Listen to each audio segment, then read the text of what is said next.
conozcáis, Álvaro Romero, y tenemos el placer de presentar Crónicas de la tiranía feminista. Es el segundo libro que Max escribe con SN de Editores. El anterior fue Crónicas de un Occidente enfermo, muy bueno, y este pues muy bueno también.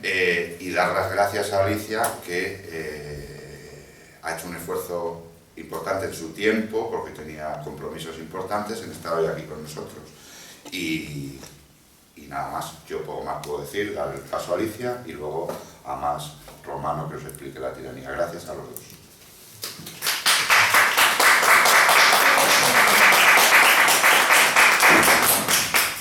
Se oye sin...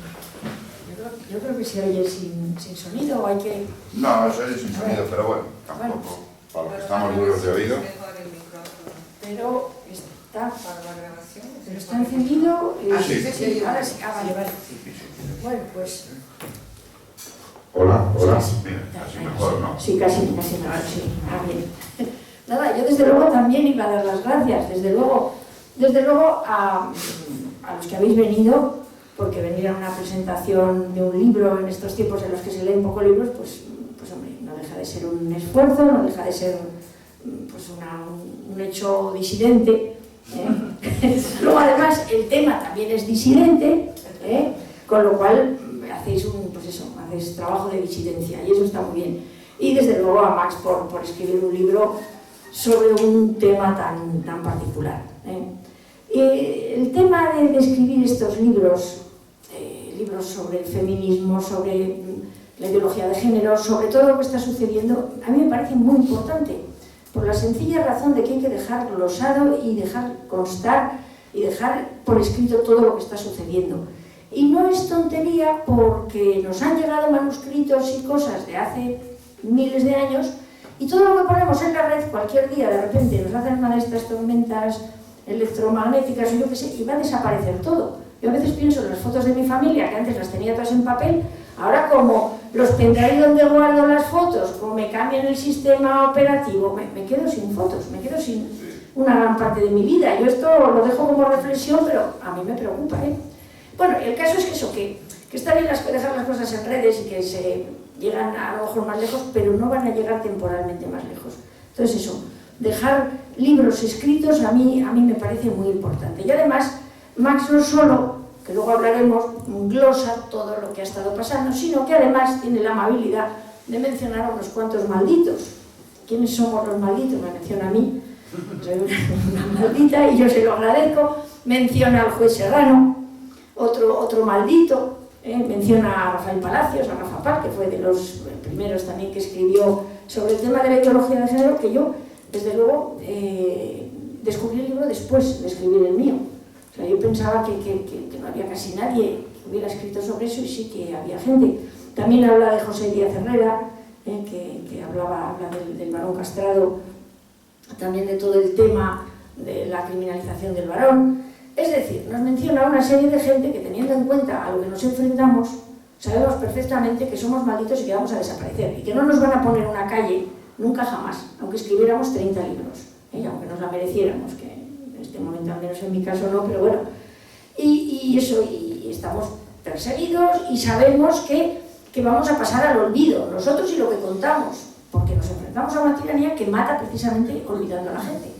No mata físicamente, pero mata socialmente. Entonces, pues nos ha dejado ahí glosados, con lo cual yo se lo agradezco muchísimo, se lo agradezco en nombre de Serrano, de Rafa Pal, de José Díaz Herrera y de todos los que escribirá más libros, que siga apuntándonos. Bueno, pues eso, él ya contará luego más de la obra, pero yo desde luego lo que voy a decir es que es verdad que es gorda, y el libro es gordo, y queda un poco de susto. Pero es un susto relativo, el libro resulta muy ameno, esa es la verdad. La estructura es un poco anárquica, pero porque Max es muy anárquico, y sin embargo no resulta decir, bueno, desde luego lo que está claro es que el hilo conductor es todo el rato el feminismo, y va haciendo, pues eso, va haciendo reflexiones sobre todos los temas que podemos achacarle al feminismo para que nos están estropeando la vida, la verdad. Y con ese hilo conductor y esa especie, pues sí, de estructura algo anárquica, resulta el libro muy ágil y muy ameno, y esa es la verdad.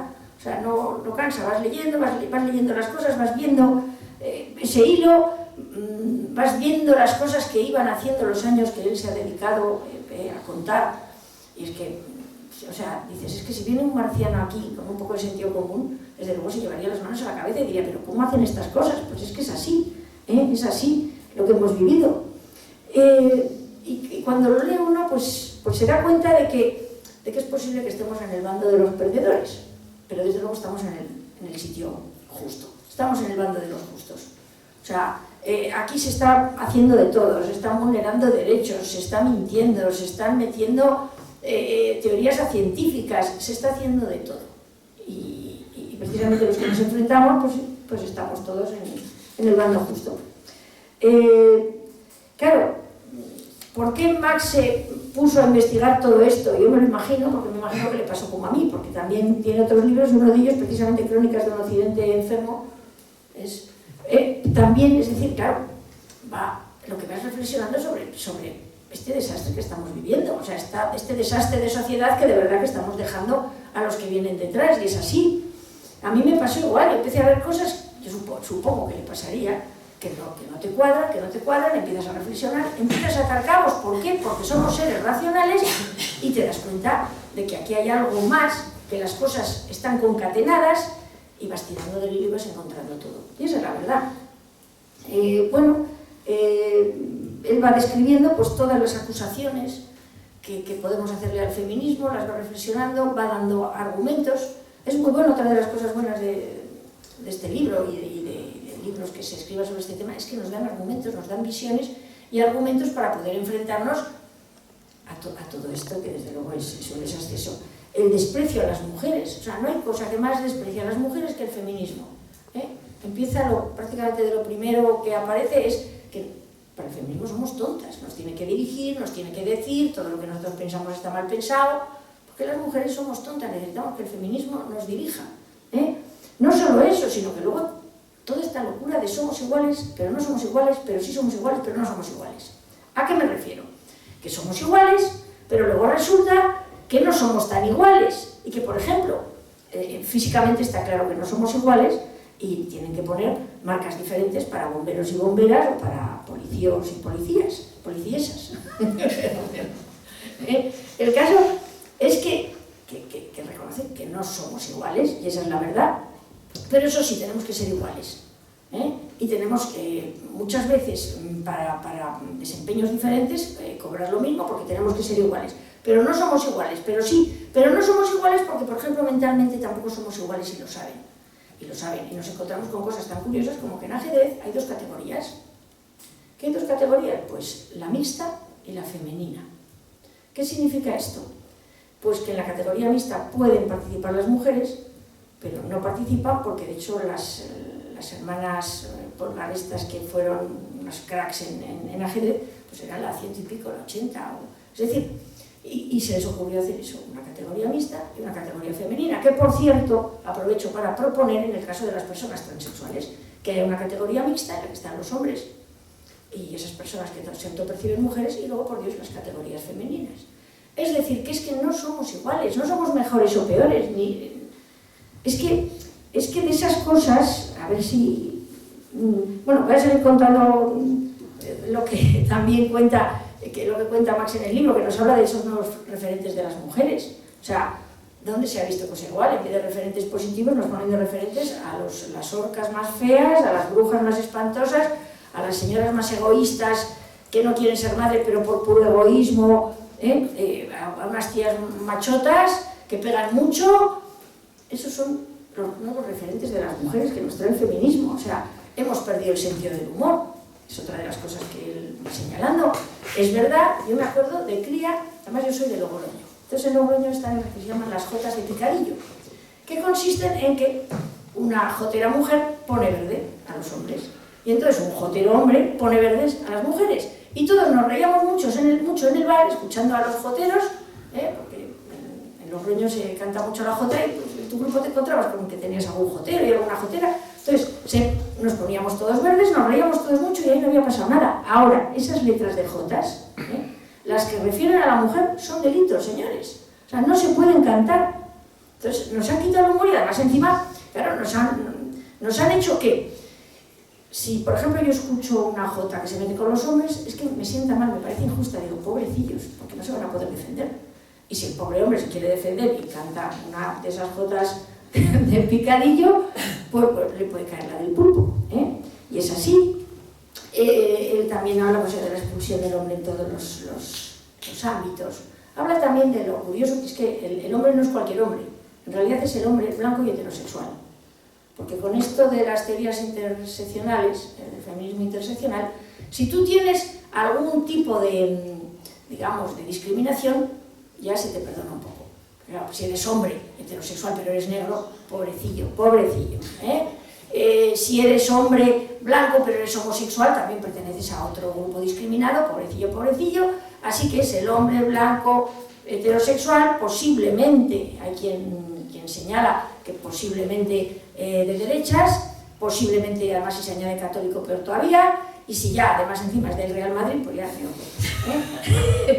Es que quiero decir que es que es, o sea, lo mismo que se van concatenando en esta teoría interseccional, digamos, las discriminaciones, entonces una mujer negra, que además es lesbiana, que además es discapacitada, pues es un compendio de discriminaciones, es la discriminada por esencial. Pues también hay una serie de cosas que hacen que seas el opresor esencial, el opresor por naturaleza, te guste o no, quieras o no, porque además este tipo de cosas no puedes evitarlo, o sea, es tu propio ser.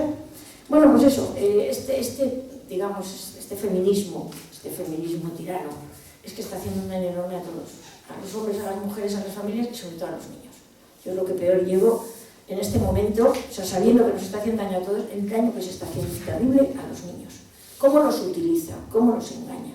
¿Cómo los está usando de sujeto revolucionario? ¿Cómo se les está usando de arma arrojadiza en los procesos de divorcio?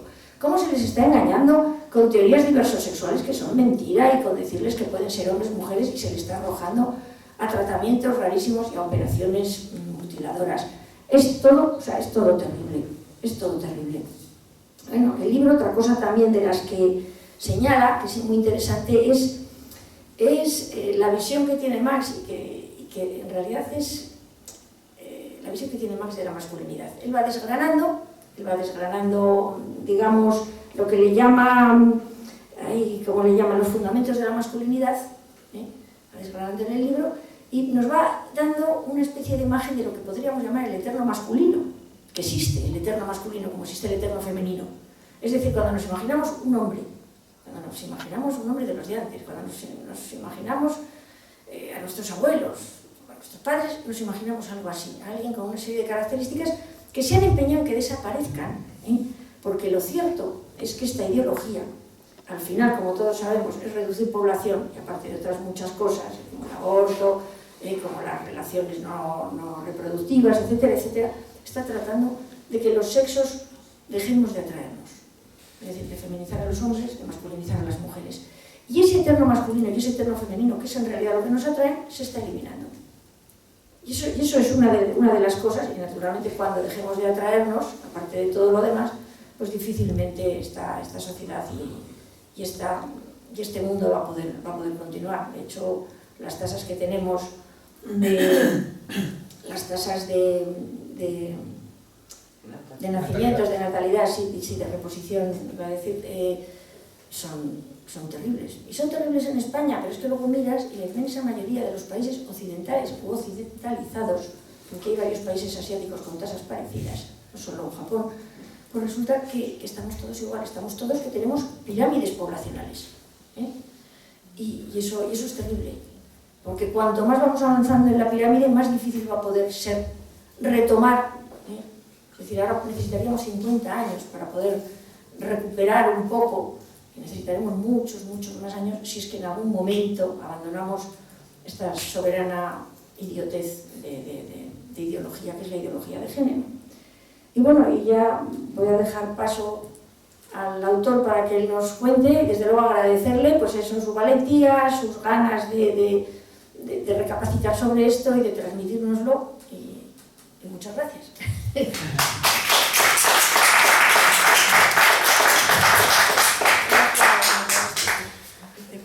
Muchas gracias, Alicia, por venir y por tus palabras. Y también gracias a vosotros por estar aquí. Como se suele decir, somos pocos pero buenos. Yo estoy muy contento de teneros aquí. Ahora, voy a empezar con lo del libro escrito de una forma anárquica, porque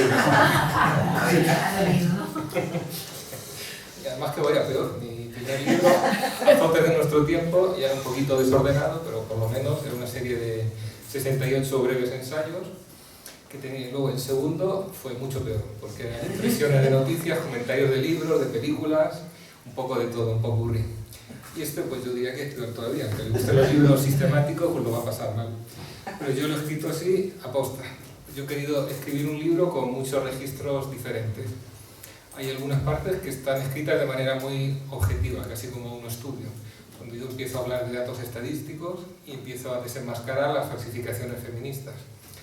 Hay otras partes que están escritas de manera muy visceral, sobre todo el diario es el diario de los años nefastos, cuando estaba aquí el enemigo del varón, el que introdujo toda la legislación feminista.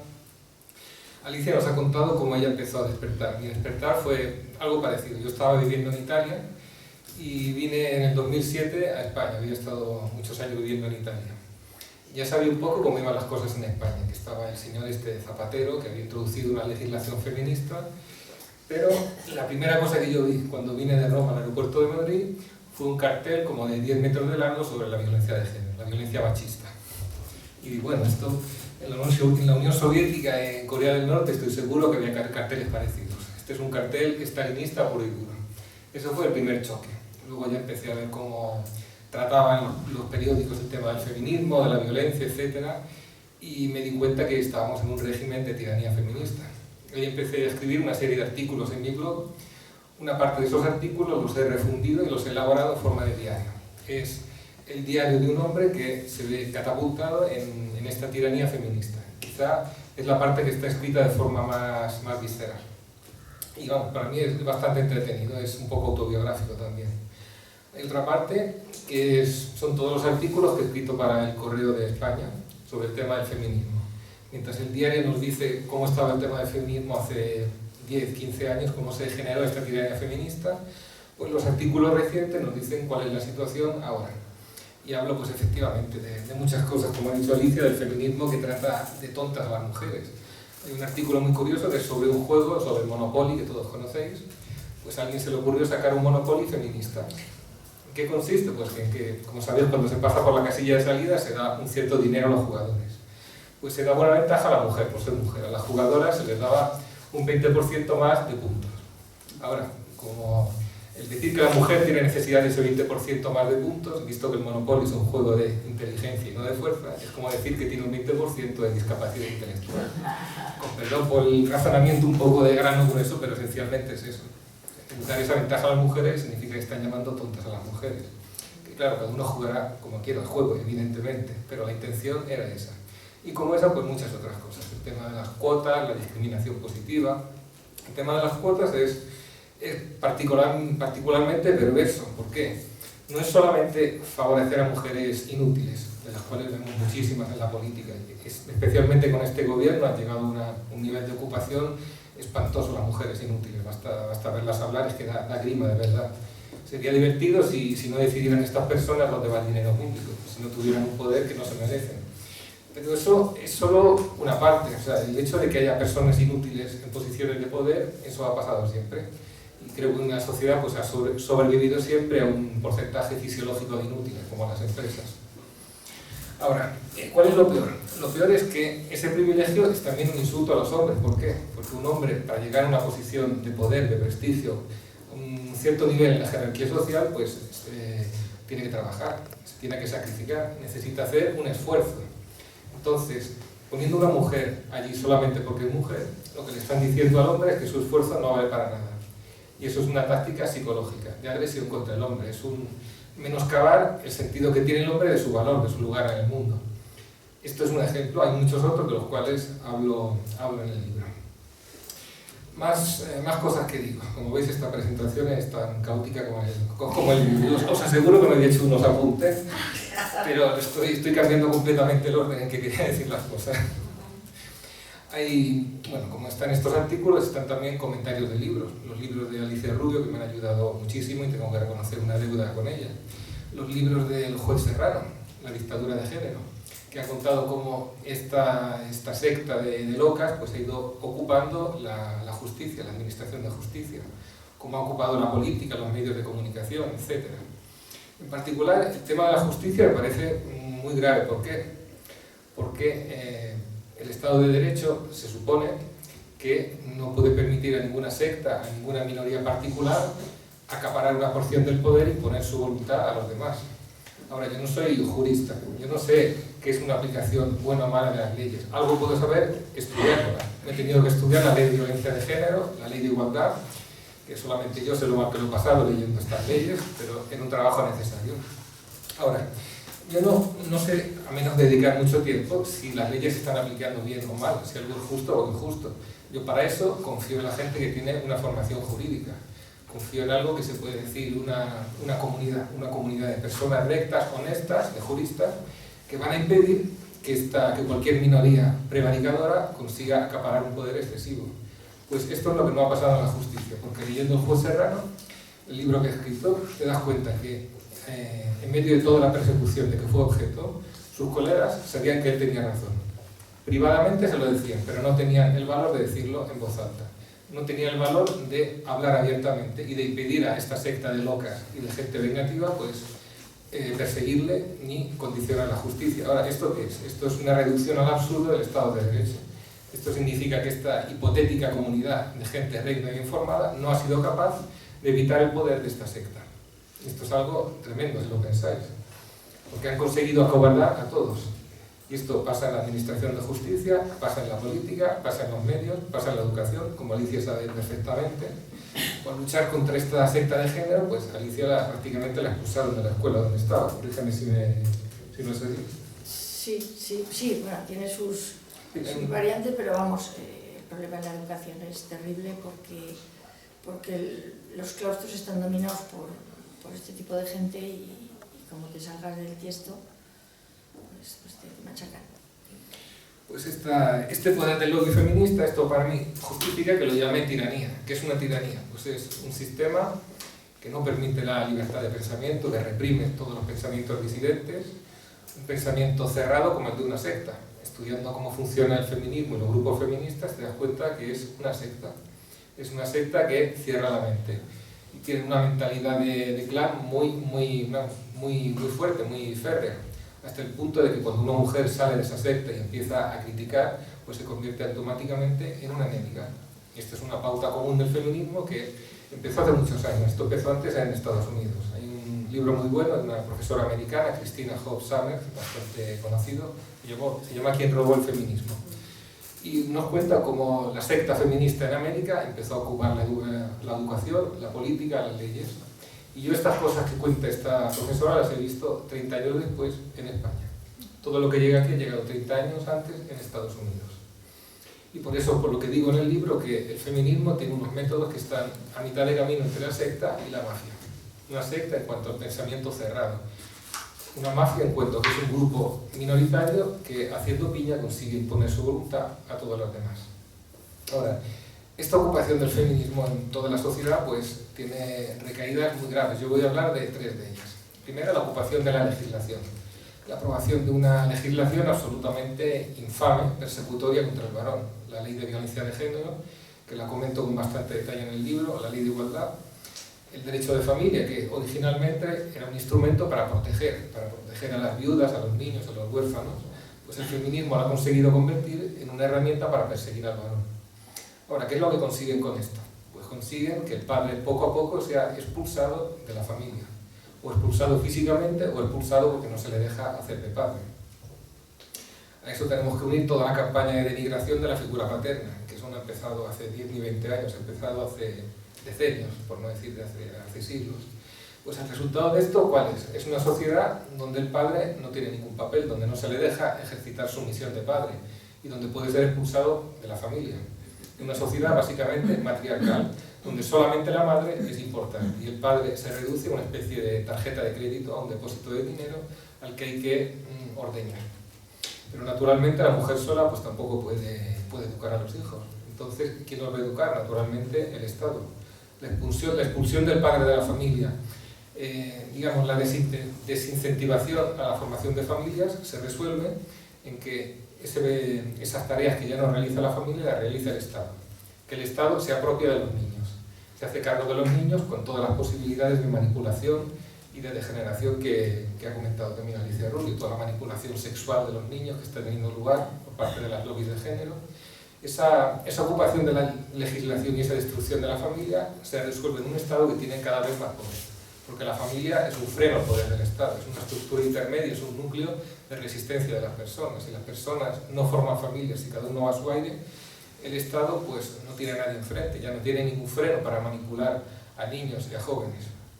Esto es uno de los peores efectos del feminismo. Otro es la ocupación de la mente masculina. ¿En qué sentido? De acobardar a los hombres, de generarles un complejo de culpa por ser varones desde pequeños, en castrarlos mentalmente, en hacerles sentir vergüenza, en quitarles todos los atributos psicológicos de la masculinidad. Con lo cual, pues, cuando crecen los hombres, no crecen con una verdadera hombría, con una verdadera masculinidad. Esto ya es bastante malo para los hombres y para las mujeres también. Pero también es algo que es muy útil para el Estado y para el poder, sobre todo para un cierto poder que quiere controlar de manera oculta y que quiere manipular a las personas. ¿Por qué? Porque la masculinidad es una de las fuentes de rebelión, de lucha. Un hombre que sea masculino se rebela, lucha, está dispuesto a sacrificarse y está dispuesto a asociarse para una acción política. Una sociedad de hombres castrados mentales es una sociedad dócil, una sociedad bovina, que no se va a rebelar, completamente manipulable. Y como el feminismo ha ocupado la mente masculina, también ha ocupado la mente femenina. ¿De qué manera? Bueno, intentando enfrentar a hombres y mujeres. Esto, bueno, en parte lo ha conseguido, en parte no, porque naturalmente los hombres y las mujeres tienden a atraerse. Y la propaganda feminista tiene un cierto efecto nefasto, pero nunca va a llegar a eliminar completamente la atracción. Puede llegar a convertir a las mujeres en más agresivas, en envenenar un poquito la relación entre hombres y mujeres. Pero donde más éxito ha tenido es en el convencer a las mujeres que no deben tener hijos, como ha mencionado antes Alicia. Prácticamente en las sociedades occidentales no se tienen hijos, se tienen muy pocos hijos, por la propaganda constante que el feminismo ha hecho contra la maternidad. Yo tengo un ejemplo, un amigo mío que es profesor de filosofía, que estaba en un colegio, le expulsaron de 2 colegios por motivos ideológicos prácticamente. No es una persona que vaya por ahí adoctrinando ni buscando bronca. Pero en una de las clases prácticamente estaba hablando de la maternidad y soltó algunas frases que exaltaban la maternidad. Entonces, después de la clase, el director del colegio le llamó a capítulo, le dijo que por qué había dicho esas frases, que él estaba condicionando a las chicas para que fueran madres. Este es el nivel, era un colegio católico. Así nos podemos dar cuenta del nivel de propaganda que hay. Eso es solamente un detalle que revela la situación general, revela una situación de propaganda brutal contra la maternidad. Que uno de los factores del declive de la maternidad es precisamente este, que han conseguido convencer a muchas mujeres que tener hijos no es lo bastante bueno para ellas, que la única cosa que la mujer puede hacer y el hombre no, que no es algo digno de la mujer.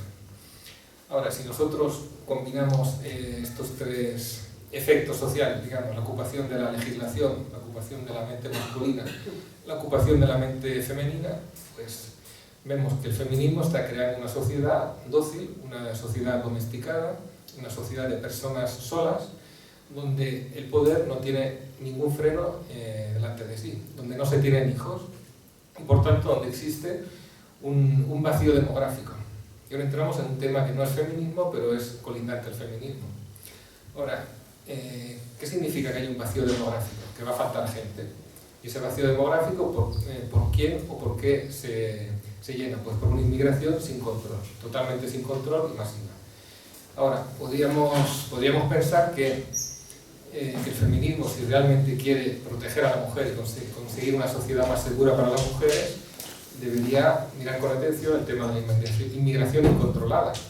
¿Por qué? Pues porque basta que uno vea un par de números para darse cuenta que en el tema de delitos sexuales y delitos contra la mujer, la población inmigrante tiene una proporción de delitos muy superior a su importancia numérica en la sociedad.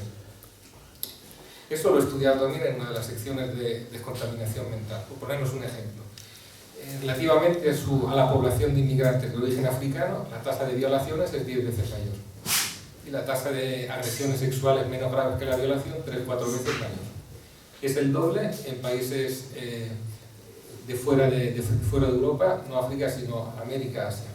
En cambio, la tasa de esos delitos por parte de población nacionalizada española o de origen español es mucho menor.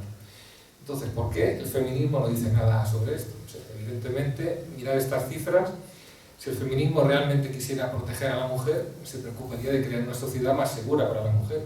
En cambio, la inmigración incontrolada está creando una sociedad más insegura para la mujer. ¿Por qué no tienen nada que decir las feministas sobre esto? Pues porque básicamente el lobby feminista y el lobby de la inmigración masiva tienen a los mismos poderes detrás. Hay alguien que les financia, que les da dinero y que les apoya. Por ese mismo motivo, las feministas pues, se pelean un poquito, pero hasta cierto punto, con la lobby del género, de la ideología de género, porque esto es una ulterior degeneración del feminismo. El hecho de que una persona que es hombre una mañana se levante y diga que se siente mujer y hay que tratarla como mujer, o viceversa. Porque el feminismo clásico tiene muy claro lo que quiere. Tiene que hacer la guerra al hombre y beneficiar a la mujer, pero para eso tiene que tener claro lo que es un hombre y lo que es una mujer. Ahora, que venga un tío con barba y otros atributos y diga que un día se siente mujer, pues eso evidentemente le fastidia la guerra de género, el feminismo. Pero aún así, yo no veo que llegue la sangre al río. No veo que haya esta lucha a muerte entre las corrientes del feminismo, las corrientes del género y el LGTB. ¿Por qué? Pues porque detrás están las mismas fuerzas. El hecho de que haya mucha gente poderosa detrás del feminismo tampoco viene de hoy, viene de hace decenios. Ya en los años 60-70, cuando el feminismo se unió con el marxismo, bueno, viene de antes esto, pero de los años 60-70 es cuando los grupos feministas se confunden con los grupos de extrema izquierda y ya entonces tenían muchísimo dinero. Ese dinero nadie sabía de dónde venía y hoy tienen todavía mucho más. Es reciente el tema del nuevo plan contra la violencia de género. Han destinado 20.000 millones de euros durante los próximos años para feminismo, es decir, para las chorradas feministas de la Irene Montero y compañía. Eso es mucho dinero, muchísimo dinero, comparado con cualquier otra asignación, con el paro, con la lucha contra la pobreza, la enfermedad. Es una auténtica burrada, sobre todo en esta situación, donde sabemos que las cosas cada vez cuestan más, en particular ahora estos meses estamos viviendo una situación dramática económicamente y peor que va a ir.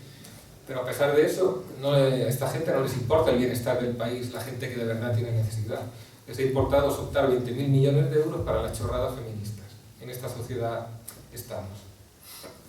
Bueno, hemos hablado del tema de las subvenciones, de los subsidios, de la violencia. Y voy a continuar con una sección de mi libro que llamo Descontaminación mental, para poneros 2 o 3 ejemplos de propaganda feminista. ¿Qué es la descontaminación mental? Puse unas secciones donde hago un estudio casi científico, casi como un trabajo de investigación sobre las principales manipulaciones feministas. Bueno, una de ellas, pues el tema de la violencia contra la mujer en general, o el tema de las molestias, de la violencia psicológica, violencia de control, etc. Seguramente habréis leído que el 10% de las mujeres en España y en Europa han sido violadas, que el 25 o el 30% han sufrido molestias psicológicas o abusos. Bueno, que sepáis que estas cifras son totalmente basura. ¿Por qué? Yo también me he ido a mirar esos informes, los informes sobre violencia, me he estudiado las preguntas cómo son formuladas. En las preguntas sobre agresión sexual y sobre violación, hay preguntas que claramente corresponden a una violación o una violencia sexual, otras que son totalmente opinables. Por ejemplo, una de las preguntas, si alguna vez ha tenido relaciones sexuales cuando no le apetecía porque el hombre insistía mucho. Bueno, eso para mí no es violación y creo que para cualquier persona cabal. Una cosa es insistir y otra cosa es violar, son 2 cosas muy distintas. Y sin embargo, una respuesta positiva a esa pregunta puede sumar. Y como esas hay varias preguntas totalmente opinables. Pero la cosa es mucho peor el tema de las molestias psicológicas y molestias de control. O sea, hay preguntas surrealistas, por ejemplo, preguntar a la mujer si el hombre alguna vez le ha hecho sentirse mal consigo misma. Cosas parecidas, cosas de este tipo. Y la última pregunta es si ha hecho algo que le considere molestia o violencia de control. Una pregunta autorreferente, prácticamente. Hay otras estadísticas europeas donde puntúan para esta estadística, es decir, por ejemplo, si el hombre le niega el móvil, si ha criticado el color de pelo, ese tipo de cosas. Así es como llega a la cifra de 25-30% de mujeres que sufren violencia de control o violencia psicológica. Naturalmente, esta pregunta se las hacen solamente a las mujeres. ¿Por qué? Porque si preguntaran a los hombres si la mujer tiene esos comportamientos, no saldría un 30%, saldría un 70%, un 80% o un 90%. Y no estas chorradas, sino comportamientos más graves, ¿vale? Pero este tipo de estudios siempre se hacen en sentido único, precisamente por este motivo. Así que ahora ya sabéis qué pensar de estas estadísticas feministas. Otro tema es las cifras de violencia, de asesinatos de mujeres. Han creado una emergencia totalmente inventada con los llamados asesinatos machistas. Incluso han creado la palabra feminicidio. ¿Qué feminicidio? Un homicidio de mujer. Ahora, ¿por qué han creado esta palabra? ¿Es tan grave el homicidio de una mujer? O sea, ¿es más grave el homicidio de una mujer que el de un hombre? El solo hecho de que esta palabra haya sido creada significa que se da un valor mucho mayor a la vida de una mujer. Y no solo al lobby feminista, todas las organizaciones internacionales. ¿Por qué? Bueno, en el mundo aproximadamente cada año hay unos 450.000 homicidios. Me parecen muchos, pero es que también hay mucha gente en el mundo. Ahora, de esos 50.000 son mujeres y 400.000 son víctimas hombres. Es decir, se ha creado la palabra feminicidio para una décima parte de los homicidios que hay en el mundo. Se puede decir que el hombre es más violento, ¿no? Puede decir que hay más homicidios, porque de hecho la mayor parte de las víctimas y de los homicidas son hombres. Pero yo me pregunto si entre esos 400.000 hombres asesinados no habrá, yo qué sé, 200.000 que son inocentes, por ejemplo. No todos eran pandilleros, no todos son asesinos o chulos de bar que van por ahí peleándose. ¿Por qué? ¿Por qué se ha creado la palabra feminicidio? Si hubiera 200.000 de estos hombres que son víctimas o que quizás han muerto defendiendo a una mujer, quiere decir que las organizaciones internacionales pues están dando un valor a la vida de la mujer 5 o 6 veces superior al que dan a la vida del hombre, simplemente. Eso es lo que significa la palabra feminicidio. Ahora, vamos a ver en España la situación. ¿Cómo han creado esta emergencia de violencia de género? Bueno, si vais a ver las cifras de muertes en España, no voy a abrumaros con estadísticas, pero las cifras de mujeres muertas por su pareja son del orden de 40, 50, hombres muertos por sus parejas aproximadamente la cuarta parte, unos 10, 15. Y esto es una constante en casi todos los países. Pero es que esta es una causa de muerte muy pequeña, casi ínfima. Cada año en España mueren por causas externas, lo que en estadística se llaman causas externas, es decir, no por enfermedades, unos 10.000 hombres y unas 6.000 mujeres. Bueno, causas externas quiere decir accidentes, violencia y suicidios. Ahora, ¿qué pasa con los suicidios? Cada día se suicidan en España unas 10 personas. Y yo creo que muchos de vosotros no sabéis esto. Unas 3.600 personas al año, que es una cifra tremenda, si lo pensáis bien. Cada día hay 10 personas en este país que ponen fin a su vida porque su proyecto de vida ha fracasado, porque no ven una salida, porque se ven tan agobiadas que no ven otra opción, están en la desesperación y se suicidan. Las 3/4 partes son hombres. Hay 900 mujeres que se suicidan y 2.700 son hombres. Eso sí es un problema de salud pública. Eso es un verdadero problema. Comparado con el problema, en comparación insignificante, de las mujeres muertas por sus parejas. Que toda vida tiene valor, por supuesto, que es una desgracia, por supuesto, pero hay que poner las cosas en contexto. En particular, el tema de los suicidios, hay razón para pensar que la legislación de género y el feminismo es responsable de gran parte de estos suicidios. Porque los suicidios han ido aumentando en los últimos 30 años. Han ido aumentando sea en hombres que en mujeres, pero han aumentado más en hombres. Y sobre todo hay una incidencia muy distinta de los suicidios dentro del matrimonio y fuera. Cuando un matrimonio se rompe, cuando fracasa un proyecto de familia, la tasa de suicidio de mujeres aumenta unas 3 veces y el hombre unas 6 veces. Por lo tanto, ahí se ve que el fracaso del matrimonio, en particular las condiciones draconianas que la legislación feminista impone en estas situaciones, directamente está generando mayor tasa de suicidios, está induciendo al suicidio. Así que yo creo que se puede hablar tranquilamente de feminismo asesino, no de machismo asesino. Feminismo asesino porque fomenta el suicidio. Luego, los accidentes en el trabajo. Las cifras son mucho menores que las del suicidio, afortunadamente. Pero también hay mucha gente que muere en el trabajo en España. Y la grandísima mayoría son hombres, no son mujeres. Y os aseguro que son mucho más los hombres que mueren en el trabajo que las mujeres asesinadas. ¿Dónde está la atención a este problema? ¿No es una emergencia mucho mayor de salud pública? Y así con todo. Bien, esto en cuanto a los homicidios. Ahora, en cuanto al tema de la violencia en general. Hay bastantes estudios sobre el tema de la violencia en la pareja. Y una constante de todos estos estudios es que la violencia se ejerce en las dos direcciones. El hombre sobre la mujer y la mujer sobre el hombre. solo que cuando se llega a la violencia física grave, a las lesiones, pues la mujer sufre más, es más infligida por el hombre. Pero también las mujeres son violentas. Y hay un dato muy curioso, que los hombres violentos normalmente son violentos también fuera de la familia. Esto quiere decir que no es un problema de hombres contra mujeres, como la propaganda feminista infame nos quiere convencer, es un problema de hombres violentos. Y hay otro dato muy interesante, que los hombres, incluso los hombres violentos, son más violentos fuera de la familia que dentro de la familia. En cambio, para las mujeres es exactamente lo contrario. Las mujeres violentas son más violentas dentro de la familia que fuera. Ahora, yo esto lo llamo principio de caballerosidad, principio de impunidad. Aunque no se puede hablar de caballerosidad, permitidme la palabra, que si un hombre es violento, es más violento, tiene más reparos en ser violento dentro de la familia, incluso tratándose de un hombre violento. En cambio, la mujer es más violenta dentro de la familia que fuera. ¿Por qué? Porque se lo puede permitir simplemente. Una mujer que tiene tendencias violentas sabe que con su hombre puede permitirse un nivel de violencia que no se podía permitir saliendo a la calle y agrediendo a un hombre desconocido y no digamos una mujer. Eso es el principio de impunidad, que las mujeres aplican sistemáticamente, las mujeres violentas, porque naturalmente no voy a generalizar. Entonces vemos que si existe una violencia de género es precisamente la contraria a la que nos dicen. Si existe una violencia de género es de las mujeres contra los hombres. La verdadera violencia de género es de las leyes feministas contra los hombres. Esta es la verdadera emergencia hoy en día. Bueno, os he contado un poquito los fundamentos de la masculinidad. Efectivamente, es una serie de pinceladas de cómo yo entiendo el eterno masculino, que no se trata de ningún tipo de decálogo ni de nada parecido, sino simplemente de apuntes, de formas que a mí me parecen correctas para entender la masculinidad. Y curiosamente son una serie de rasgos que la propaganda hoy en día quiere eliminar en los hombres, porque quiere eliminar la masculinidad en los hombres, como quiere eliminar la feminidad en las mujeres. Más cosillas en el libro, bueno, ahí como muestra anárquico pues he puesto cosas que no siguen un hilo lógico, pero que son interesantes porque nos ayudan a mirar el problema desde todos los ángulos.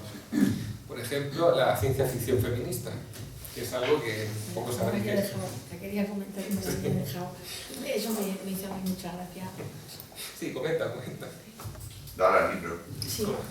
No, bueno, es que pensaba yo que había terminado mis apuntes y resulta que efectivamente es que es justo el final. Al final toca un tema que yo no sabía que existía y es verdad, la ciencia ficción feminista. Entonces, claro, ahí hace un análisis de diversas obras feministas de ciencia ficción y claro, ahí las feministas se sienten libres de poner todas las maldades que se les ocurra porque es ciencia ficción. Es decir, que cuando decimos que hay una señora que ha dicho es que lo que había que hacer con los hombres es dejar solo un 10% y tenerlos encerrados en una especie como de corrales para que no den la lata, bueno, pues claro, cuando escriben ciencia ficción, pues lo ponen y se quedan tan contentas. Y hubo uno que a mí me impresionó especialmente por la maldad y el retorcimiento. Consistía en que las feministas tenían unas ciudades y tenían a los hombres fuera para que las defendieran.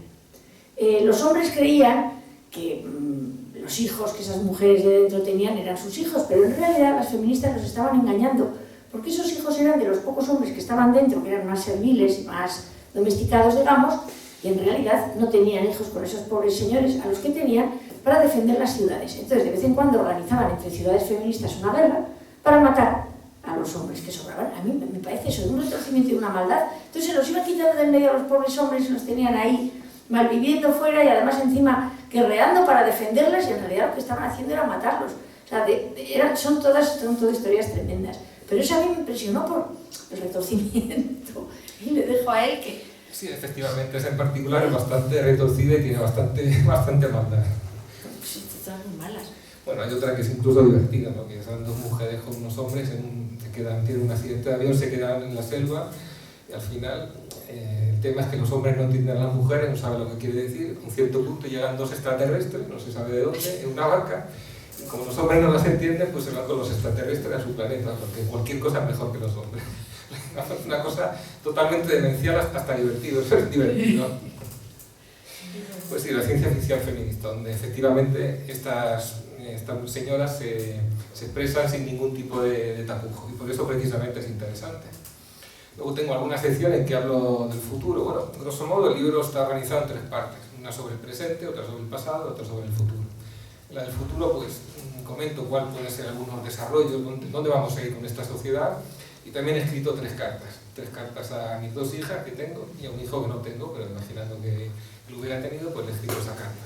Un poquito para intentar hacer una proyección del futuro, porque por supuesto nada está perdido. Yo no creo que la historia esté escrita, ni creo que haya ningún tipo de determinismo. Yo creo que la historia es el resultado de las voluntades humanas, y que hombres y mujeres rectos que tengan cabeza y que tengan corazón pueden luchar contra esto. Pueden luchar contra esta horda fanática, histérica de semiloca que ha condicionado totalmente la sociedad. Y yo querría terminar un poquito con este apunte de optimismo, porque yo creo que siempre vale la pena luchar, vale la pena decir las cosas, vale la pena dejar un testimonio escrito, naturalmente, porque lo que se queda en memorias de ordenador, al final, pues sí, viene un pulso electromagnético y se puede borrar todo. Me parece que todo el mundo está atontado con el tema de la era digital, todo el mundo está digitalizado. Para mí es otra manera de decir que todo el mundo está atontado. Lo digital es una herramienta, pero si lo digital va a ser tu vida, significa que no eres ya ni siquiera un ser humano, eres una especie de maquinita a la que dan cuerda, eres una pantalla de ordenador prácticamente. Pues es muy importante dejar constancia escrita de las cosas, y sobre todo que nuestra voz se oiga, la voz de las personas que no aceptamos esta situación, aunque parezca que sea predicar en el desierto. Evidentemente, pues a mí me gustaría tener 100 o 200 personas aquí, somos muchos menos, pero yo estoy contento igual, porque es algo que vale la pena. Pero aunque fuerais 3 o 4, aunque fuerais 3 o 4 amigos que luego nos fuéramos a tomar una cerveza, ¿valdría la pena? Igual, exactamente igual. También podemos ir luego a tomar una cerveza. Por supuesto. Por supuesto. Y bueno, yo tengo poco más que decir. Ahora me gustaría que hicierais alguna pregunta sobre el libro o sobre algo que queráis comentar. A propósito de los desarrollos del futuro que has dicho, quiero añadir, apuntar uno muy importante que me acabo de enterar la semana pasada o esta misma semana en la radio, que están haciendo ya úteros artificiales para poder gestar y liberar a la mujer de esa carga horrible de la maternidad, de la gestación. Entonces, eso es un desarrollo que está muy próximo ya, porque ya en animales están consiguiendo gestares hasta muy avanzados, hasta un tiempo bastante avanzado.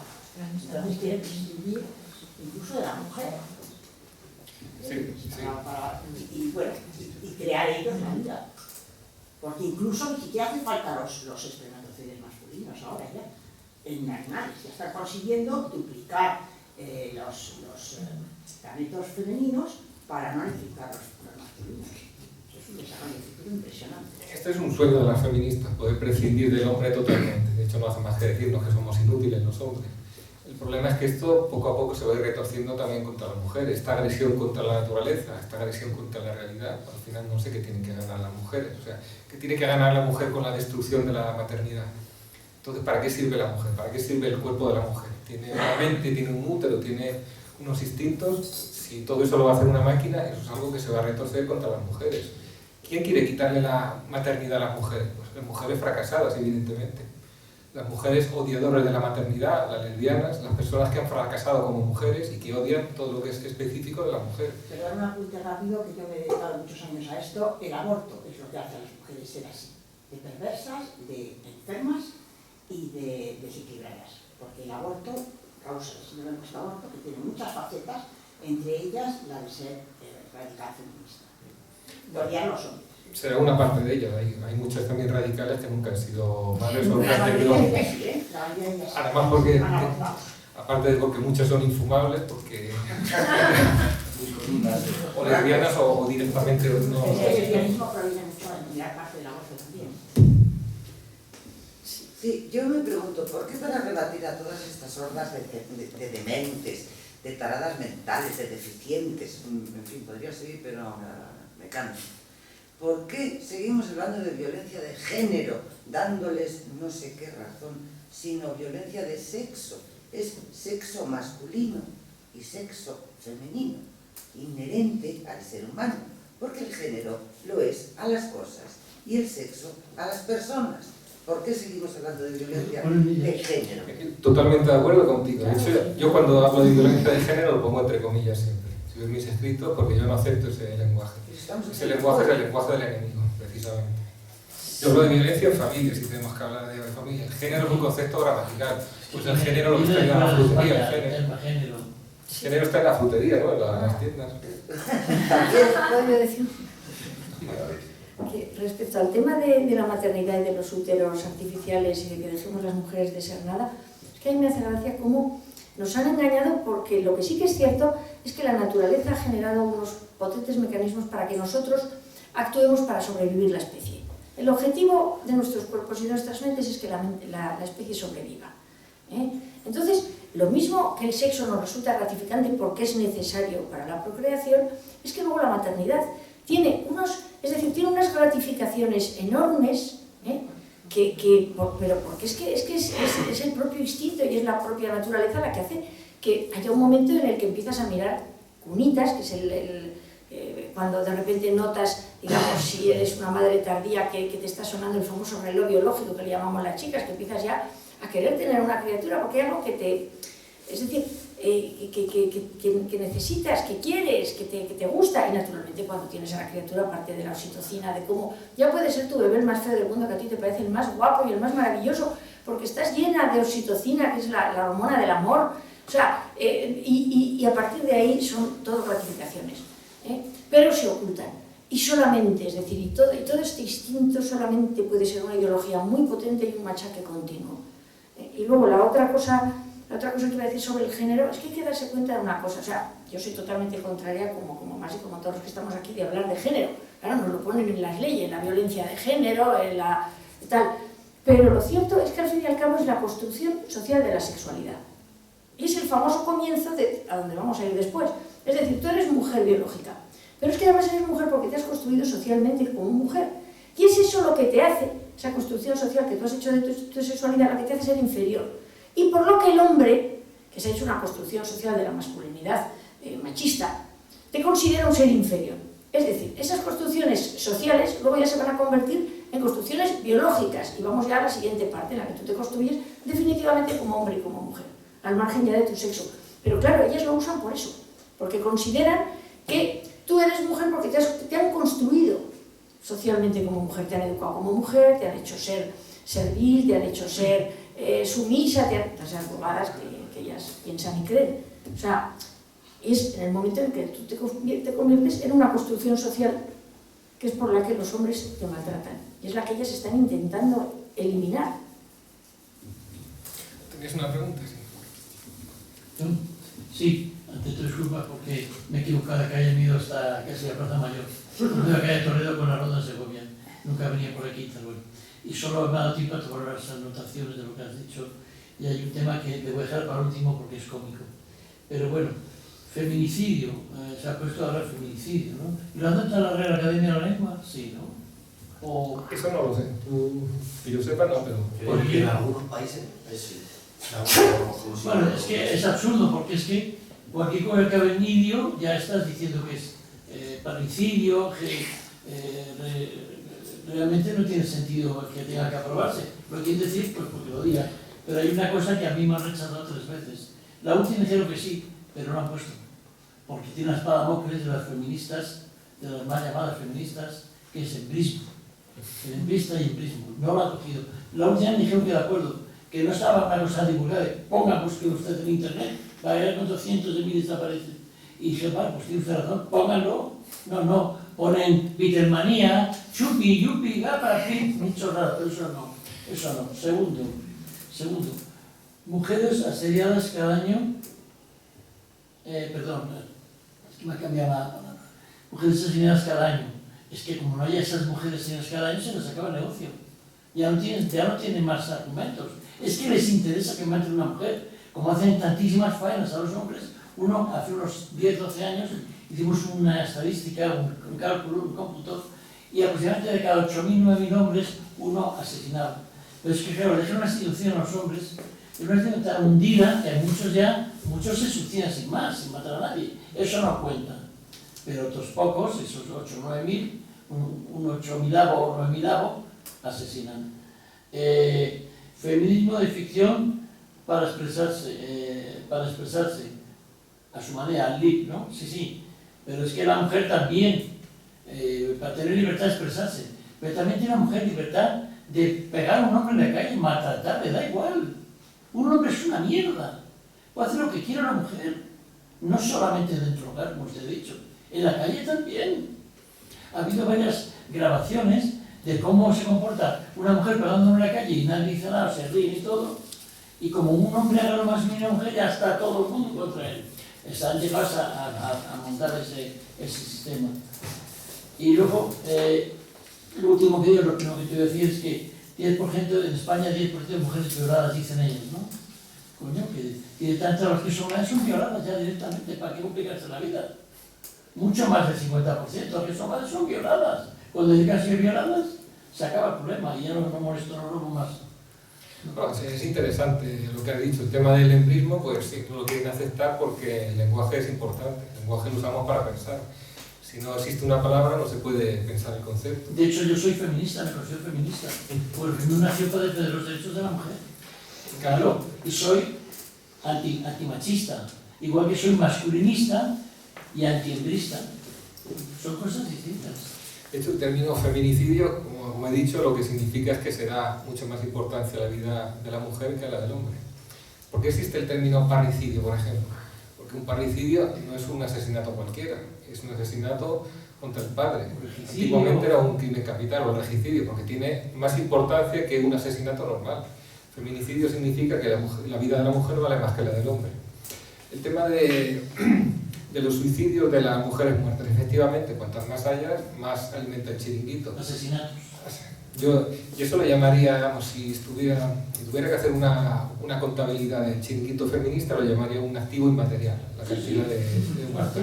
Un poco macabro, pero efectivamente es así. Ahora, ¿por qué se hace tanta publicidad de las mujeres muertas? ¿Por qué se lleva a cabo esta cuenta de manera obsesiva? Pues precisamente porque no interesa que disminuya esto. Porque de los suicidios no se lleva a cabo esta cuenta. Y no se da publicidad a los suicidios, pero por un motivo muy preciso. Porque existe un efecto llamada. Porque se ha estudiado que si uno da más publicidad a los suicidios, se suicida más gente. Y por eso es una cosa que se tapa. No se dice todos los días que se suicidan 10 personas. Porque si lo dijeran en cada telediario, a lo mejor en vez de 10 se suicidaban 15 o 20. Y por ese motivo, que es válido en todo el mundo, no se da publicidad. Por el mismo motivo se da publicidad a las mujeres asesinadas. Todo son estrategias, todo, cada cosa que ves está pensada para lo mismo, para mantener esa industria criminal. Sí, efectivamente. Falso feminista, porque no es feminista, es falso feminista. Se disfrazan de feministas como los de la izquierda, se disfrazan de comunistas, tal mentira. No hay que ver Maciel Coleta cómo vive, ese es el comunista, ese vive el capitalismo. El otro día vi un vídeo que decía Coleta que ahora que no es político ya puede decir la verdad. Sí, lo digo. Ingeniería social para el divide de impera que manden más a gusto lo que les interesa. Sí, yo quiero aportar un dato que no es conocido y no entiendo por qué, aunque yo no me canso de divulgarlo, que es tremendo, bestial y alarmante y salvaje en cuanto a la inmigración ilegal y en cuanto al índice de natalidad. Para que en una población se establezca la vida de la población, el índice está en el 2,5% de natalidad, para que haya un equilibrio. En España, las españolas tienen un índice de natalidad hoy del 1,2%, es decir, menos de la mitad necesaria para el equilibrio de la población. Y, paralelamente, las musulmanas, o sea, moras, que viven del cuento, pagadas por los españoles en España, tienen un índice de natalidad del 8,2%. No es bien botella. Sí, en efecto es lo que está pasando. Esto es lo que está consiguiendo el feminismo y todas las políticas económicas que perjudican a los españoles, porque esto no es simplemente la falta de atención a la familia, esto es una discriminación contra los españoles, es una política contra los españoles autóctonos, que es clarísima. Álvaro, ¿queréis preguntarme? Bueno, sí, quería hacerte una última pregunta. Yo siempre me toca abrir los eventos y cerrarlos. Deciros que tenemos que abandonar esto antes de las 9:30. Entonces yo hago una pregunta y luego la hace Pilar y cerramos tanto. Mi pregunta es que como editor sé que estás preparando una tercera obra, no sé si será sobre el feminismo, sobre otras cosas, que si vas a hacer caso a Alicia y vas a ser menos anárquico o vas a continuar con tu La siguiente va a ser un poquito menos anárquica, va a ser una colección de ensayos de historia, política, cultura. Y vas a intentar ordenarlas. Voy a intentar ordenarlas. Y ahí cerramos, ¿vale? Oye, qué curioso, porque eso de ser anárquico es no ser lineal, y lo masculino se asocia con lo lineal, o sea que es muy femenino en tu manera de escribir. No lo he visto desde ese punto de vista. Espontáneo, digamos espontáneo.